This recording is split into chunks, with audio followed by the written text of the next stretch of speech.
Mantap kamu. Biasa berdoa ya.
Kalau minggu yang lalu kita memperingati tentang kenaikan Tuhan Yesus ke surga ya. Ya. Kalau minggu yang lalu pada hari Kamis kalau nggak salah ya, tanggal 12 Mei itu kita memperingati Tuhan Yesus naik ke surga. Haleluya. Peristiwa kenaikan Tuhan Yesus ini ya merupakan peristiwa yang keberapa?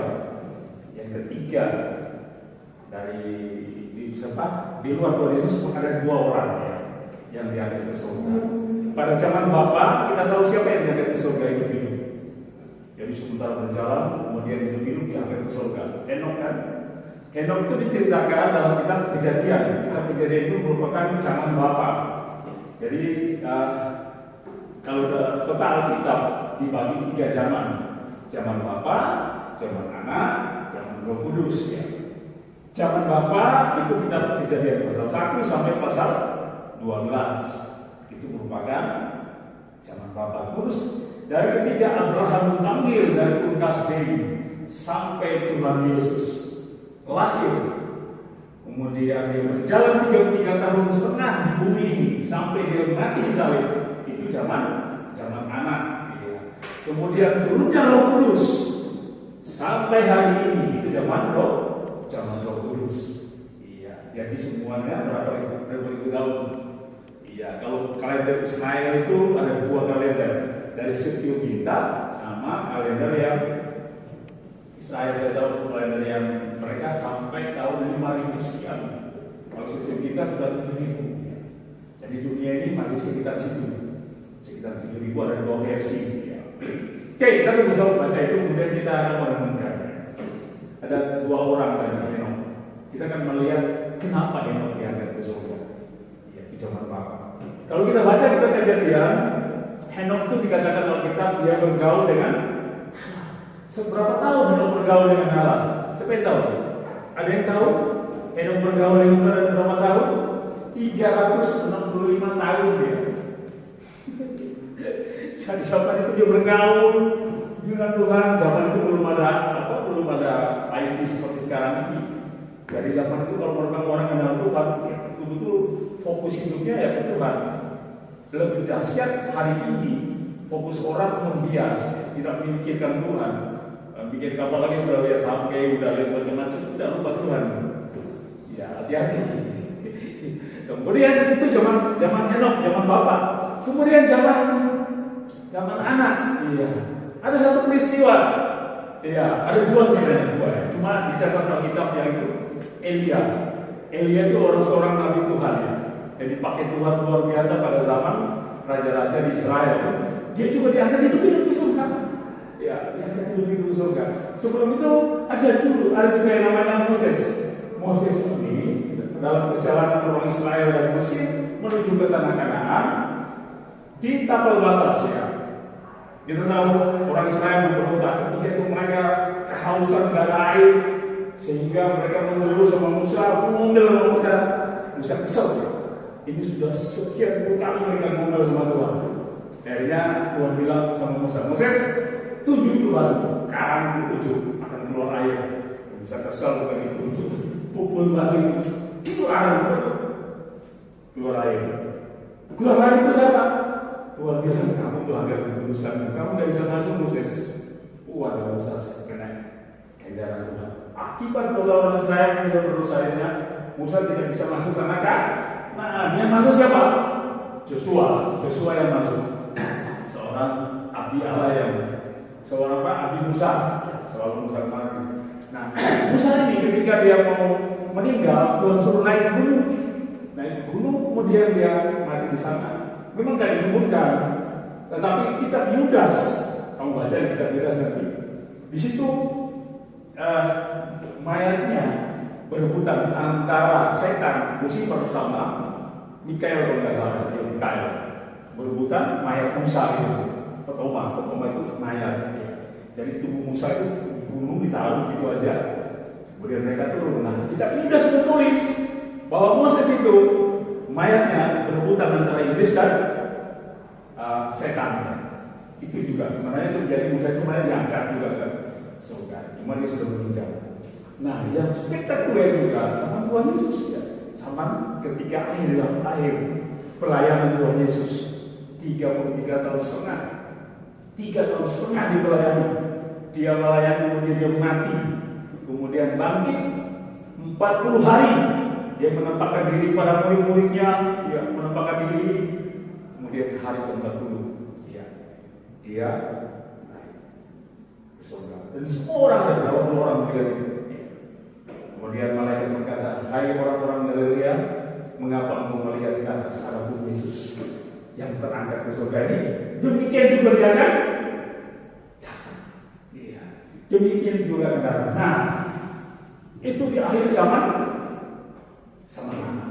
Yesus menutup dengan sama anak. Sekarang zaman Roh Kudus. Sama Roh Kudus ada lagi satu umat pilihan yang akan diangkat ke surga. Siapa itu? Anda dan saya, saudara dan saya akan diangkat. Nah, kita akan membaca firman Tuhan hari ini lewat 2 Raja-Raja pasal 1 sampai bagaimana kisah Elia. Waktu Elia diangkat ke surga itu, nanti tolong untuk Messi baca dalam kitabnya 2 Raja-Raja pasal 1 sampai ayat 6. Ya, diceritakan di sana dengan gamblang secara lateral bagaimana Elia diberitakan Tuhan menjelang dia naik ke surga. Menjelang Elia naik ke surga. Nah, itu sebenarnya kita lihat secara alegori, kita akan melihat gereja Tuhan seperti itu juga. Jadi anak-anak Tuhan yang naik ke surga itu seperti apa? Nah, kita bercermin daripada kisah Elia ini. Kisah Elia seperti itu. Saya ambil itu lateral itu, saya ambil alegorinya untuk gereja yang diangkat itu seperti apa? Anda akan melihat, oh saya sampai di mana sekarang? Saya diangkat Tuhan, enggak? Kalau Tuhan datang, nah itu. Baca guys. 2 Raja-Raja pasal 1. Ya, kisah Elia. Ketemu guys. Elia naik surga. 1 sampai 6. Ya. Kasih kuat nak, kasih kuat.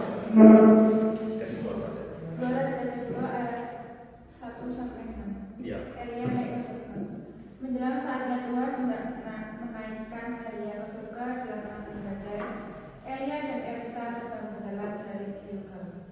Berkatalah Elia kepada Elisa, "Baiklah, tinggal di sini, sebab Tuhan menyuruh aku ke Betel."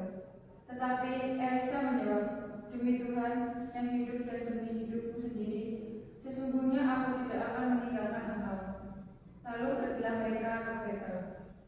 Pada waktu itu keluarlah rombongan nabi yang ada di Betel mendapatkan Elia. Lalu berkatalah mereka kepadanya, "Sudahkah engkau tahu bahwa pada hari ini Tuhanmu akan diambil daripadamu oleh Tuhan merangkak ke surga?" Jawabnya, "Aku juga tahu, diamlah." Berkatalah Elia kepadanya, "Hei Elisa, baiklah tinggal di sini, sebab Tuhan menyuruh aku ke Yeriko." Tetapi jawabnya, "Demi Tuhan yang hidup dan demi hidupku sendiri, sesungguhnya aku tidak akan meninggalkan engkau."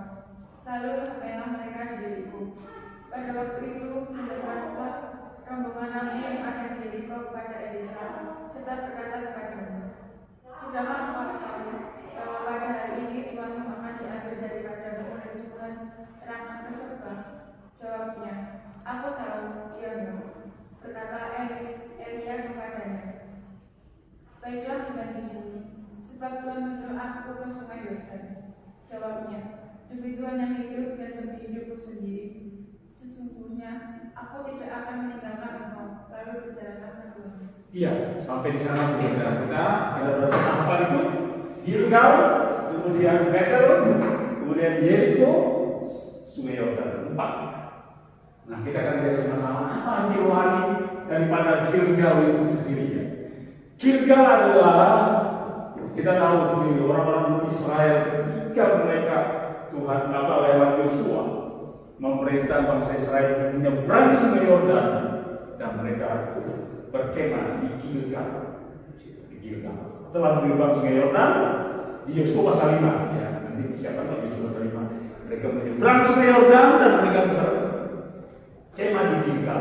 Nah, Anda tahu di Gilgal itu juga tepat pada hari raya Paskah. Iya, hari Paskah. Kemudian Tuhan memerintahkan kepada Yosua, semua orang Israel yang lahir di pada gunung, mereka berapa tahun berkeliling pada gunung? 40 tahun kan? Seharusnya nggak aman. Cuma karena mereka berusaha memberontak kepada Tuhan, Tuhan murka itu, marah Tuhan saja. Kamu tidak ada satu orang pun yang keluar dari Mesir untuk masuk ke tanah Kanaan. Mereka muter-muter keliling pada gunung terus sampai semua orang yang keluar dari Mesir mati di padang gurun. Tinggal dua orang, Yosua sama Kaleb. Iya, Yosua sama Kaleb ini orang yang keluar dari Mesir. Iya, selama 40 tahun berikut-ikut ya. Semua orang telah mati dari 10 orang. Nah, waktu mereka yang keluar dari Mesir itu semua sudah disunat, ya. Itu perjanjian sunat itu perjanjian orang Israel. Orang Kristen nggak perlu disunat. Kenapa? Yes, nanti kita akan bahas khususnya. Jadi kalau sunat itu ya perjanjiannya orang Israel, orang Abraham, dari keturunan Abraham. Kayak dulu, kemudian mereka sampai di Gilgal untuk katakan sunat semua orang, karena mereka itu lahir pada gunung kan, ya 40 kira-kira, ya sekitar berapa 3 juta 2 juta mereka, jadi sunat semua. Ya. Kemudian itu mereka merayakan Paskah. Nah, arti Gilgal secara rohani adalah apa? Pertobatan. Arti Gilgal bahasa Alkitab katakan itu kumpulan daripada batu-batuan. Coba baca di Yesaya pasal Yosua pasal 5. Ya, Yosua pasal 5 ya ayat 1 ya. Coba Yosua pasal 5. Ya. Yosua pasal 5. Penyenatan dan hari raya Paskah di Gilgal. Iya. Baca. Ketika semua raja orang Amori di sebelah barat Sungai Yordan dan semua raja orang Kanaan di tepi laut mendengar bahwa Tuhan telah mengeringkan air Sungai Yordan di depan masyarakat, sampai mereka dapat menyeberang. Tawarlah hati mereka dan hilanglah semangat mereka menghadapi orang Israel itu. Pada waktu itu berfirmanlah Tuhan kepada Yosua, buatlah pisau dari batu dan sunatlah orang Israel itu untuk kedua kalinya. Lalu Yosua membuat pisau dari batu dan sunatnya orang Israel itu di bukit kulit katan. Inilah sebabnya Yosua menyunat mereka. Semua orang yang keluar dari Mesir, yakni yang laki-laki, semua prajurit telah mati di padang gurun di tengah jalan. Setelah mereka keluar dari Mesir, sebab semua orang yang keluar dari Mesir itu telah bersunat. Tetapi semua orang yang lahir di padang gurun dalam perjalanan sejak keluar dari Mesir belum disunat. Ya, belum disunat. Jadi di Gilgal itu maka disunat. Nah, arti sunat itu sebenarnya kalau kita baca di kitab Roma itu pertobatan. Dan di situ juga tepat pada perayaan Paskah. Paskah yang kita tahu, Paskah itu adalah Paskah kalau secara rohani ya sama pertobatan Yesus mati disalib. Iya, hari kemudian dibangkit itulah hari Paskah. Jadi kita terima Tuhan Yesus, kita bertobat secara itu dari pertobatan. Nah, orang Kristen kalau dia ke surga harus namanya bertobat dari kehidupan yang lama. Ya, kehidupan lama akan berlalu. Ya, hidup yang baru sudah datang. Nah, ketika itu di Gilgal. Jadi mereka berjalan sebelum mereka naik ke surga menuju ke Gilgal. Setelah ke Gilgal kita berkata mereka kemana lagi? Ke Betel. Ya, baca apa Betel itu? Betel apa ini? Betel adalah rumah Allah. Ya, Betel. Rumah. El adalah Allah. Jadi Betel adalah rumah Allah. Nah, peristiwa Betel itu dicatat dalam Alkitab dalam Kejadian berapa? 28. Kalau untuk dibacakan Kejadian 28, peristiwa di Betel.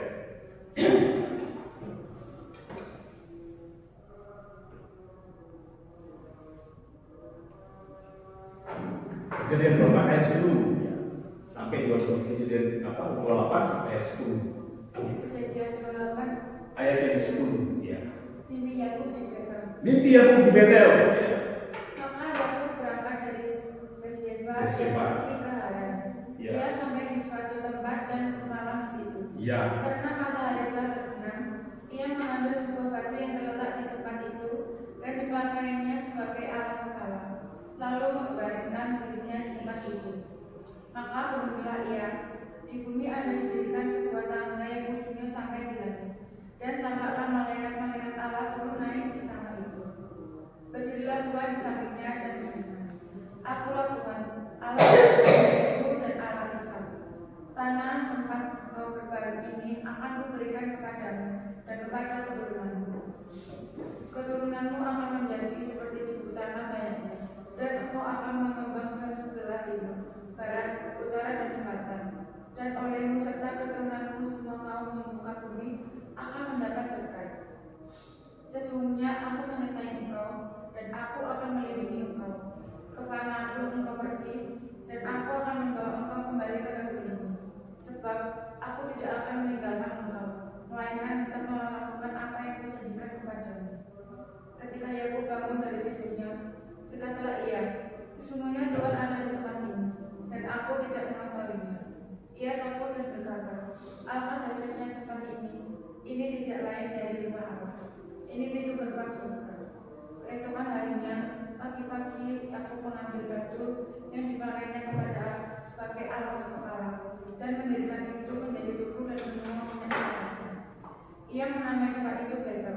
Dahulu nama kota itu Luz. Sampai itu. Dulu nama kota itu Luz. Kamu tahu Betel sekarang kota itu Betel? Sekarang Betel itu apa? Kalau dulu Betel itu kata Yakub. Jadi Yakub istilahnya ini. Ketika Yakub dia mendapat hak sulung kan ya, diberkati oleh bapaknya Ishak. Jadi ketika dia mendapat berkat sulung, kakaknya marah ya. Tunggu kalau bapak udah meninggal, aku ini sama Yakub. Akhirnya dia bapak lalu lari ke padang Aram, kembali ke tanah air bapak Abraham, balik ke sana lain. Nah, dalam perjalanan menuju ke padang Aram, bermimpi tadi dia nginap di Luz. Tanah itu memang harus bisa batu, ada batu besar, tidurlah dia di situ dan bermimpi. Kali itu baru ini malaikat naik tangga dari bumi ke surga kan? Nah, secara rohani artinya apa Betel itu? Ya, 1 Korintus 6 ayat 9. Tidakkah engkau tahu tubuhmu adalah bait suci, rumah Allah. Ya, sekarang secara rohani rumah Allah Betel itu adalah dirimu sendiri. Ya, inilah rumah Allah. Coba baca ya, rumah Allah. Betel adalah rumah Allah. Yakub bilang, dahsyat coba ini. Aku tidak tahu bahwa ada Allah di sini. Coba baca nak.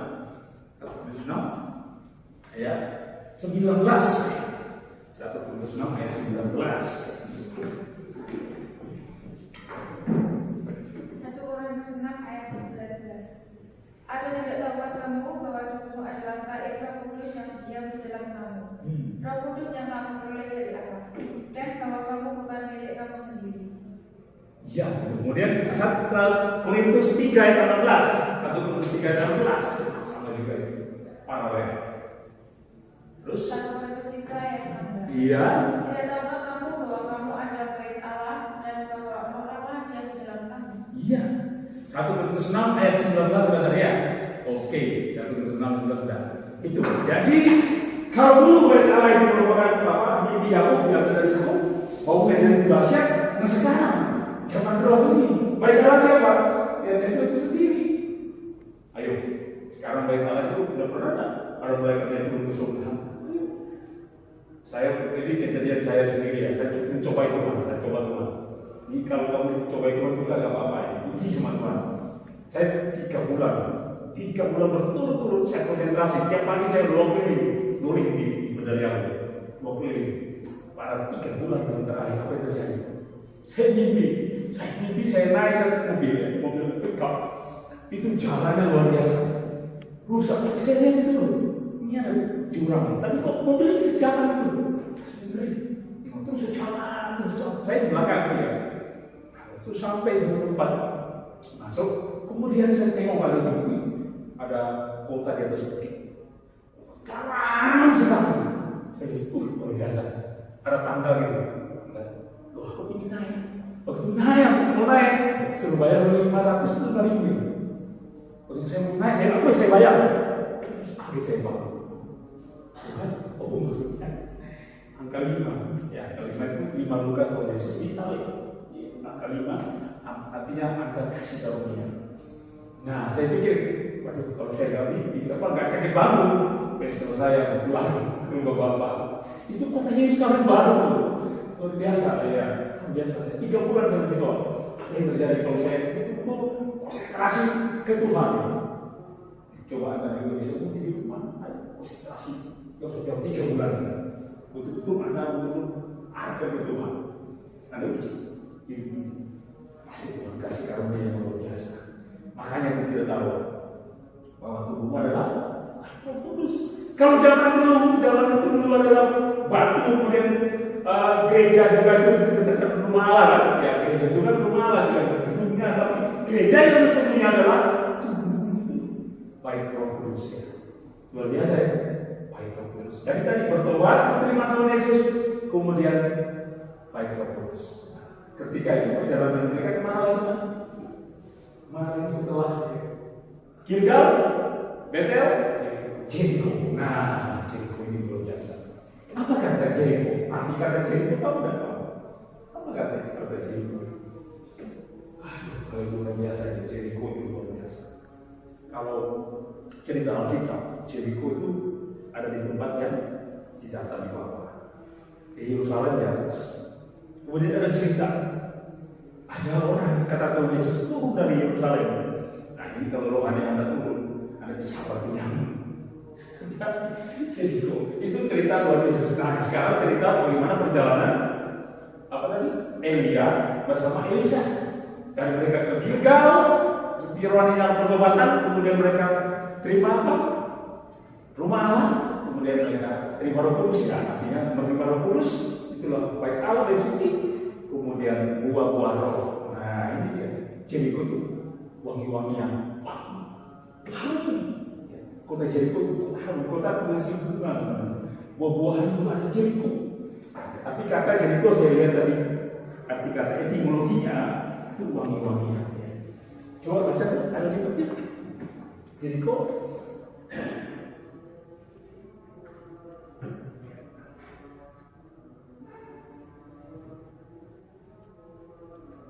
Jericho.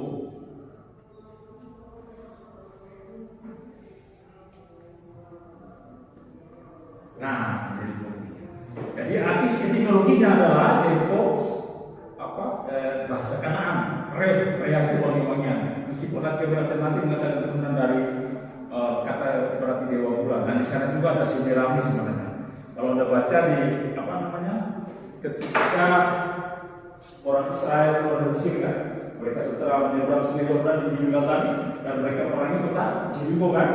Nah, Anda tahu cerita Jericho? Kota itu luar biasa tebal. Temboknya itu ada dua kereta itu berkuda lewat sekitar tebalnya jadi berapa meter? 2 kereta susu itu sekian meter berapa? Tebal tembok itu. Jadi di atas tembok itu bisa 2 kereta lewat. Nah, Anda tahu sejarahnya seperti apa? Tembok itu dihubungkan oleh apa? Puji-pujian. Puji-pujiannya benar nggak? Karena ada cerita sejarahnya. Kota Jericho dihubungkan. Mereka keliling. Jadi 7 hari mereka keliling gitu ya, keliling. Kemudian hari yang ke-7 mereka pingsan ke kawah, mereka bersorak.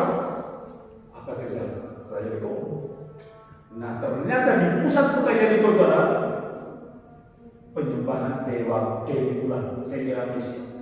Nah, itu zaman dulu. Nah zaman Elisa itu sudah dialami, tapi merupakan kota buah-buahan. Karena waktu itu ditutup kota itu. Jadi dengan orang mempersembahkan apa? Anak sulung. Orang membangun rumah.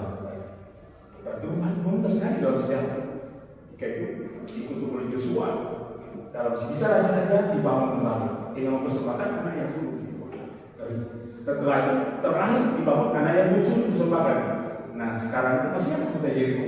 Kalau ada kunci di Yerusalem, ambil kota Jericho adalah kota wangi. Artinya sebenarnya Jericho adalah buah-buah roh. Dalam Galatia 5 pasal 22 buah-buah roh. Orang Kristen seharusnya punya buah roh. Apa itu buah roh? Sulit. Buah roh itu luar biasa. Kalau kita memiliki buah roh, kita akan yakin bersama. Galatia 5 ayat 22. Galatia 5. Arti Jericho. Ya, secara rohani. Kalau tadi Jericho wangi-wangian, secara rohaninya gereja harus memiliki buah roh. Wah luar biasa. Anda sudah memiliki buah roh? Kalau sudah memiliki buah roh, Anda pulang. Ya, pergumulan kita hari-hari. Dari ayat 22 bisa. Ayat 22. Ya. Tetapi buah roh ialah kasih, sukacita, damai sejahtera, kesabaran, kemurahan, kebaikan, kesetiaan, kelemah lembutan, penguasaan diri. Tidak ada hukum yang menentang hal itu. Habis itu berapa di buah roh? 9 buah roh, 9. Orang Kristen harus memiliki. Sulit tak memiliki buah roh? Sulit. Kelihatannya gampang, apa itu kasih, dari sukacita, damai sejahtera, apa itu? Kalau perlu ada tulis di tempat besar-besar kertas, pegang di kamarmu untuk baca. Tiap hari masuk ke dalam Anda mengamalkan yang mana? Oh, sukacita damai sejahtera, apa itu? Baca. Sukacita damai sejahtera. Kesabaran. Kemudahan. Yang paling terakhir yang sulit. Apa yang paling terakhir? Orang Indonesia paling sulit ngantri nggak mau. Sulit paling ngantri. Ya, mau tidak mau, suka tidak suka, Anda harus berusaha. Kalau Anda baca di Galatia pasal 5 ini kehafalan sebelumnya itu, ya, luar biasa kedagingan itu. Ya, apa kedagingan itu apa dari atas apa di bawahnya? Keinginan daging itu kehidupan masalah kehidupan 19 kalau nggak salah. Nah itu. Perbuatan lagi melanggar. Daging melanggar.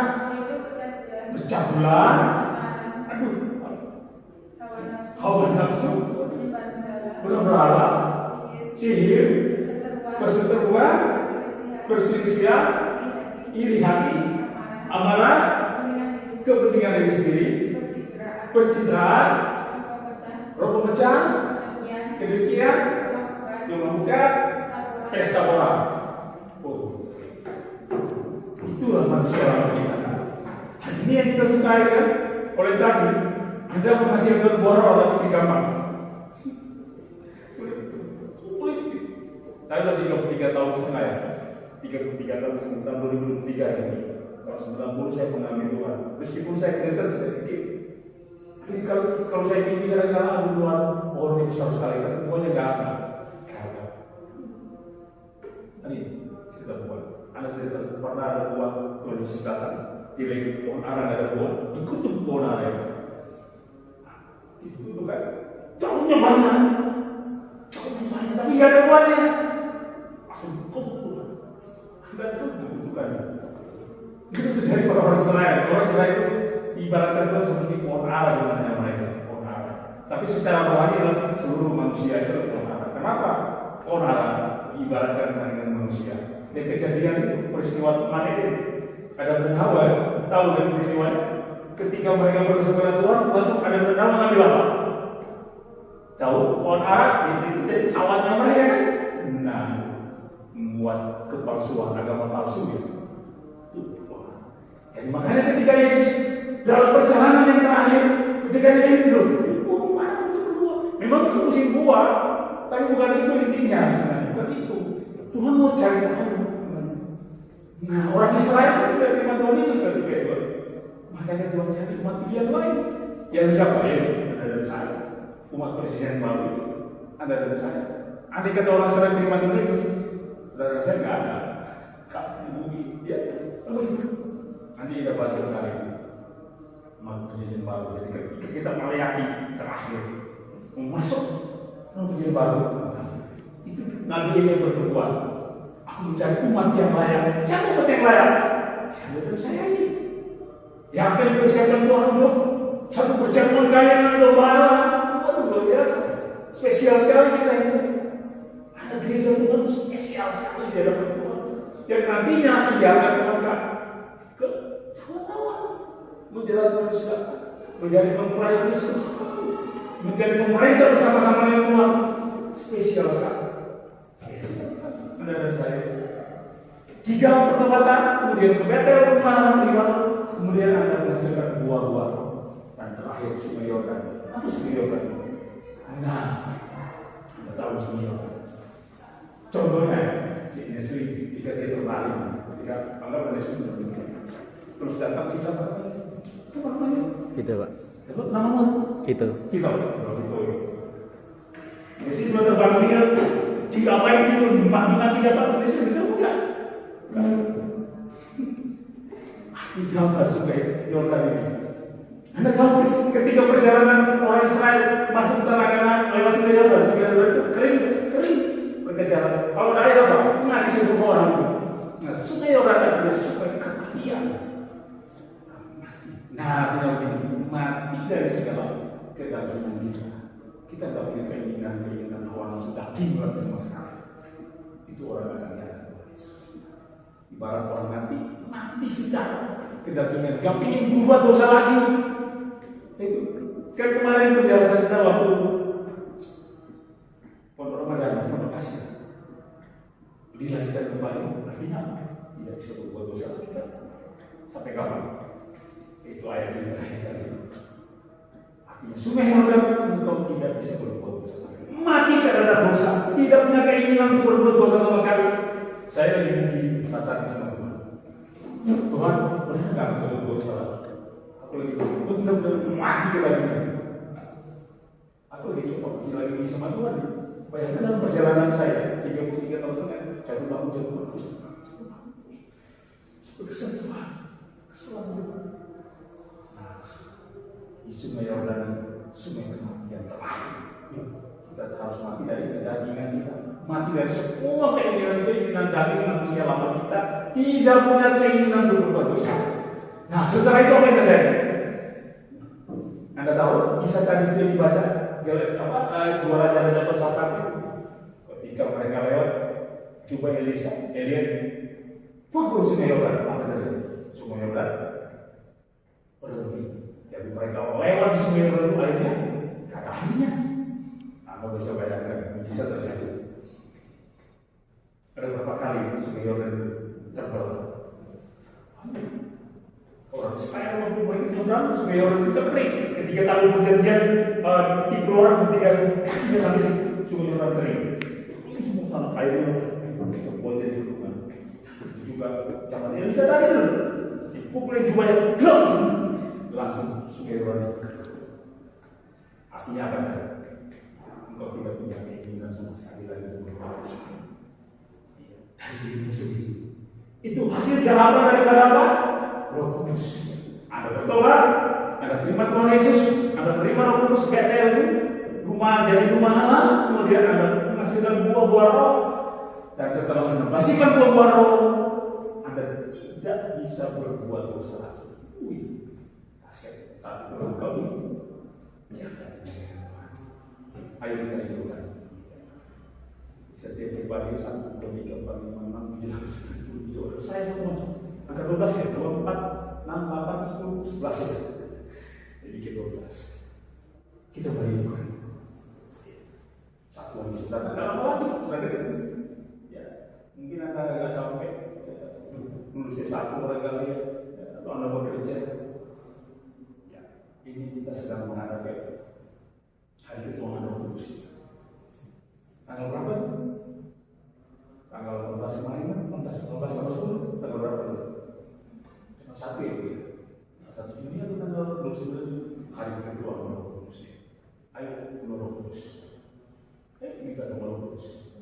Di kamar kau semua aja, di kamar di rumah aja berdoa. Yang saya ingin Tuhan dulu apa? Di kamar, gak ke gereja. Waktu saya coba baca Alkitab, sehingga Anda menjadi Roh Kudus, kemudian Anda berjalan dengan Tuhan, Anda diproses Tuhan terus-menerus sampai Anda tidak bisa berbuat dosa lagi. Kalau tidak berbuat dosa lagi, apa yang terjadi? Siap-siap mengalami pengangkatan atau penyingkiran. Mas Antikris, gereja disingkirkan Anda. Mas Antikris terjadi orang dianiaya, disingkirkan. Gak tahu mana di bumi ada, nanti dulu. Oke, sampai situ aja dulu. Yuk, semoga berdoa dulu. Tuhan Yesus memberkati.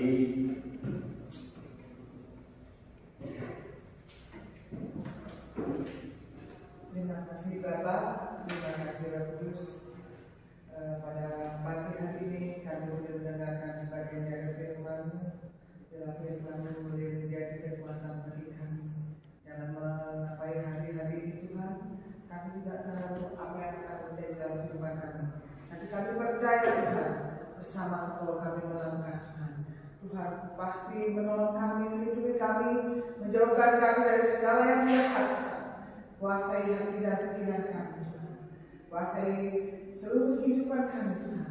Biarlah pada akhir-akhir ini Tuhan, hari-hari yang akhir ini, kami Tuhan tetap menyembah Engkau. Karena kami tahu Tuhan, Engkau lah Allah Allah yang dahsyat, Allah yang luar biasa, yang sanggup menolong kami pada akhir zaman Tuhan, memberikan kekuatan kami, memberikan damai sejahtera kami Tuhan. Kami boleh melewati hari-hari ini bersama-sama dengan Kau Tuhan. Pada pagi hari ini juga kami berdoa Tuhan buat anak-anak.